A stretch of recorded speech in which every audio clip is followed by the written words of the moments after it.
everyone, and welcome back to my channel. My name is Cassie Ray, and I have 13 Nutrition here on YouTube, and I'm very excited to be here today. We are going to continue our talk with nutrition as well as food science and all of those things. If you are new here, I do have a Patreon where I share with you an exclusive podcast, video content, recipes, meal plans, even like some client-to-client functional nutrition counseling through that program. So I will leave that down below, and any additional links that I can think of, including Juice Plus and everything like that. I have not been monetized on YouTube because of the content that I share and what type of content that I share. And so I have not been monetized, and I don't think I ever will on YouTube here on this particular channel. And so I just use, you guys support me through those links, and so I really do appreciate them. Anything that you do use is very helpful to my family, and I do appreciate it a lot. So without further ado, let's get into today's video. Alright, today we're going to be continuing our topic on nutrition and food science. Like I mentioned, the food safety aspect of food and creating food.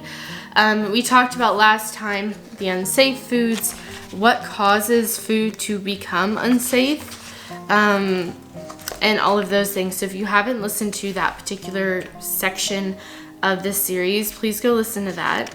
We are going to be talking more in depth each time. And so if you're interested in knowing more about that, listen to the first one and then come back and listen to this one. But today we're going to be talking about populations that are high risk for foodborne illness, as well as why. So this one will not be a super long topic, but I also would like to combine this particular topic with another one, which is cleaning and sanitation, which is basically a whole section on its own, but I do want to mention some of that as well. So first topic that we're going to be talking about is high-risk populations for foodborne illness. This is a high population risk for anything, so this is not just food, but this is something to consider. Elderly people, preschool-age children, and people with compromised immune systems, so people with cancer or on chemotherapy, HIV/AIDS, or any other type of illness like that. Transplant recipients and any people under certain medications that would cause them to be at risk. It has, this category of people with compromised immune systems has grown exponentially in the past 5 years, and the reason why it has grown so much in the past 5 years is because of the amount of vaccines children are getting at a very young age, the amount of prescription medications that people are on starting at a very young age, and all of this has kind of combined to be able to make a compromised immune system for a lot of people, and it has grown the population that has actually going through that. Also, like microplastics and things like that have been causing cancer to be on the rise. We do have the cure for cancer. I can say this now because I'm not monetized, but we do have the cure for cancer. It is something that has been out in the world since World War II, but we have actually not been able to harness that because that person was actually captured and killed because he found the cure for that, because it's not as good as it's not a very good it's super easy basically, and so that's why we haven't actually been able to get it, because it's not a moneymaker. Chemotherapy is, and radiation is. So those are some things that I wanted to mention. You can go to other countries and get the same therapy, but here in the United States you cannot get that therapy that they found out in World War II. So if you have cancer and that does pop up in your life, I highly recommend looking at every single option and then seeing which one is best for you. But they do have other treatments that you can go do in other countries. So there's that. But all of that to say, elderly people, obviously, this is kind of something that makes sense, right? Because they're older, they have a weakened immune system just naturally because they're just older. They don't have the same fighting mechanisms because their body is running down. They are starting to slowly wind down, And that is why a lot of people who are elderly get sick, and they can even have something very common and get sick and pass away because of the fact that it is just their body has a harder time moving through things, working through things, getting better at things. And so that is something that is harder for them to do and to stick with because of that reason. Preschool age children, this is another one, mainly because they're tiny and they're itty bitty. It's kind of the same thing for like the same sort of concept with elderly and little kids, but a little bit different. I guess necessarily the opposite of it. So they're little, they don't have a full immune system yet. They don't have the ability to fight everything off right away.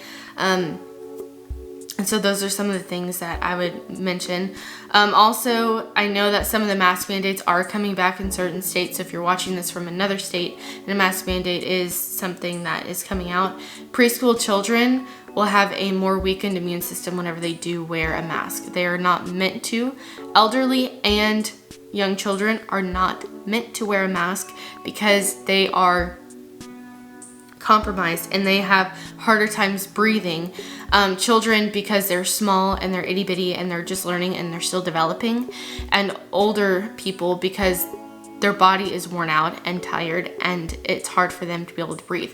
So both of those people in groups, I don't think need to actually be wearing a mask. So if you are in another state, I would recommend looking into other ways that you can get around that, because it doesn't help your preschool age children. So there's that. But those are the main three groups, and these are the three groups that are always at high risk for anything. Also, pregnancy and nursing. Those are two other categories that kind of coincide, but they do actually are a part of the whole entire high risk group because of the fact that they are housing another human. So they are like, as a pregnant person, you are housing another, as a woman, you're housing another person. I was trying to be really politically correct, but I'm not going to. A woman, they have a baby inside of them, and inside there, they are housing another human. They're not housing, just another portion of their body. They are literally growing the hands and feet of another human. And so inside their uterus where the baby's growing, if they eat something, typically if pregnant women get sick, their baby sends their stem cells to them to where they can actually get the nutrients. The mom can get the nutrients that they need in order to be able to heal quickly. So the baby and the mom typically have this really good mutual first aid kind of thing, because the mom will get sick and the baby will send stem cells to them and heal them with whatever their illness is, and then the mom will protect, provide nutrients, things like that. And so during those times, because there are two people together, it does matter whenever they are consuming foods. That's why for pregnancy and safety and things like that, they say to heat up your lunch meat. I know a lot of people who are more into the nutrition and natural world are like, that's stupid, you don't need to do that. In some cases you don't, but to always err on the side of caution is very good whenever it comes to pregnancy. I don't think drinking raw eggs during pregnancy is a very good idea. Just because it's always better to err on the side of caution, in my opinion, because you are growing and housing another human. And I do think that it is important, and that will go against every single thing you hear on the side of nutrition and holistic world. But I can't shake the idea of not mentioning that, and then someone eating raw lunch meat and then getting sick and their baby die inside their womb. That just sounds very horrendous to me. I know that that's very far and few between that is a thing, but I do think it is very important. So that's another category, and the reason why it's another category. And breastfeeding is almost, one and the same with pregnancy, because you are still feeding another human. You are still providing nutrients from your body to the baby. pregnancy and breastfeeding, you're basically the same throughout that whole time because of the fact that you're providing antibodies for that baby, you're providing nutrients, you're providing all the food and the fat and the carbohydrates that that baby needs. And so that's something that's very important to make sure that you are consuming safe foods and healthy foods at that. So there we go with that. Now let's go ahead and get into this section of how to clean, properly sanitized items in your home, as well as your surfaces before and after cooking. Whenever you are cooking for either these group of people or even for yourself. So the reason why I mention the people that are at risk, as well as how to clean up before and after, is because we are heading into the season of holidays. We are heading into the season of Thanksgiving and Christmas and New Year, and typically you have a lot of people in a very small amount of space, and you are cooking for a huge variety of people that are from all walks of life in your family, and they all have different either issues, or they have young kids, you have older people, you have your whole family. And so I think it's important to mention all of these things. So now let's talk about the cleaning and sanitation before and after making food and providing food. Okay, so the first thing is washing your hands properly. What does that mean? What does that look like? The first thing that you have to do in order to be able to wash your hands properly is wet your hands all the way up to your arms. So typically, like, at least this high up. It didn't have to go all the way to your elbows. I know some people are like, we're not going into surgery. We're just washing our hands to be able to make sure that we don't have any other bacteria on our hands. So wash your hands and basically wet your hands from here to here, up to your arm, like middle of your arm. Apply the soap and apply it all over where you wet the area on your skin. Rub your hands and your arms vigorously. Don't forget to kind of go like this and kind of like rub your nails and do all of that. And then rinse your arms thoroughly and then dry your hands.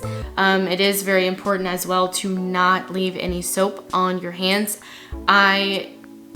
Whenever I'm at home and I'm cooking for myself at home, I typically will leave like a little bit of residual soap here and there, and I just dry it off. If I'm cooking for someone else, like a group, like for instance, whenever I was cooking for my son's birthday party or something like that, I don't leave any soap on my hands.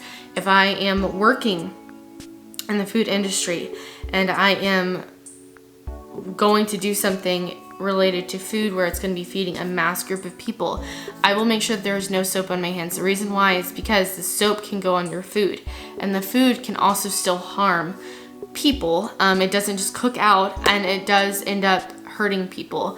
Even normal Dawn dish soap can do this. Dawn is probably one of the most toxic things that you can wash your hands with. It's a very good cleaner, and it's a very good cleaner, but it is very toxic whenever it can be left on food. So whenever you're washing your hands, or even a surface with Dawn soap or anything, you need to make sure you get all of that soap off. If it is an item like a cooking, like a cutting board or something like that, you can wash it off, dry it off, make sure all the soap is off, and then you can also apply a sanitizer and let that dry if you have time to let it dry, just to make sure that it's completely clean by the time that you come in the next day.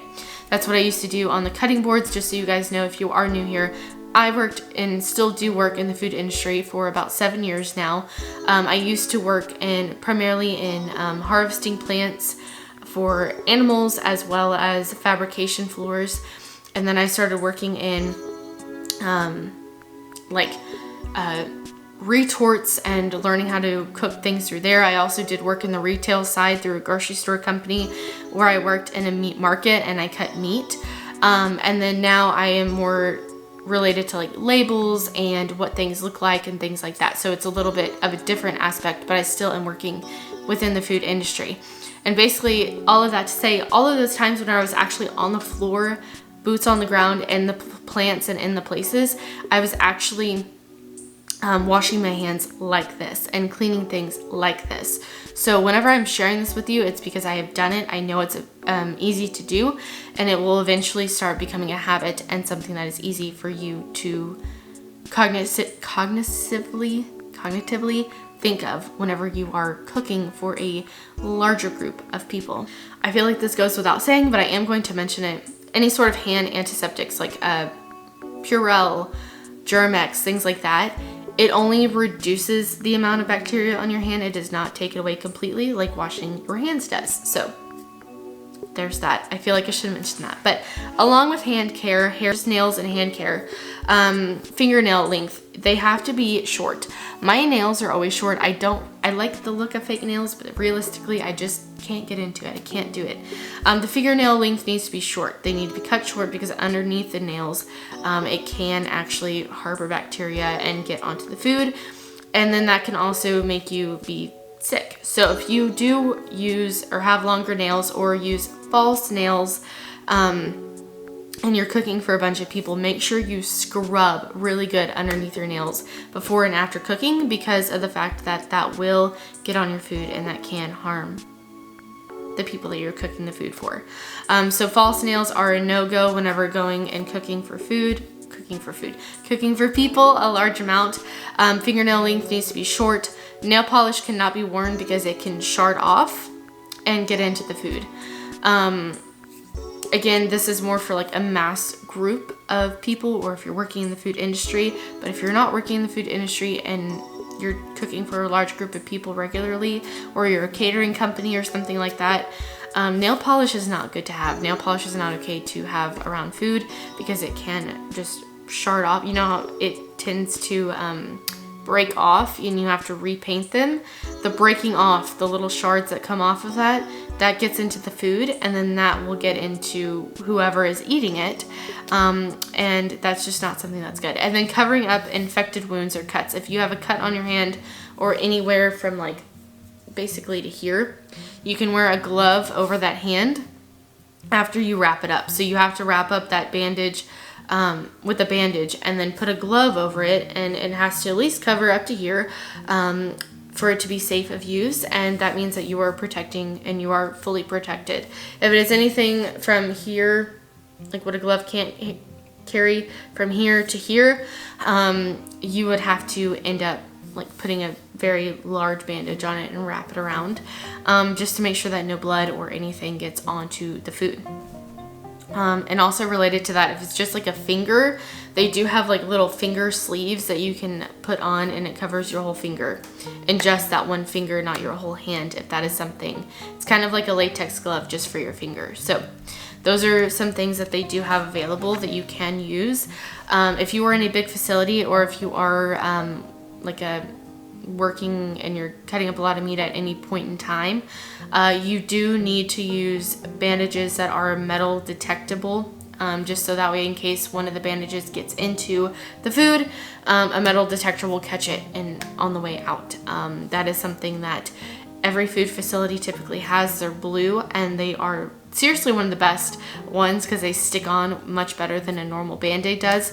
And so that's something to look into, even if you're using like a food truck or anything like that. I do think it's important for you to know that. Using gloves are very good and important. If you're cooking just for you and your family, typically you're not going to be using gloves. But if you're cooking for a mass group, it is nice to have gloves, if not consistently washing your hands the whole time.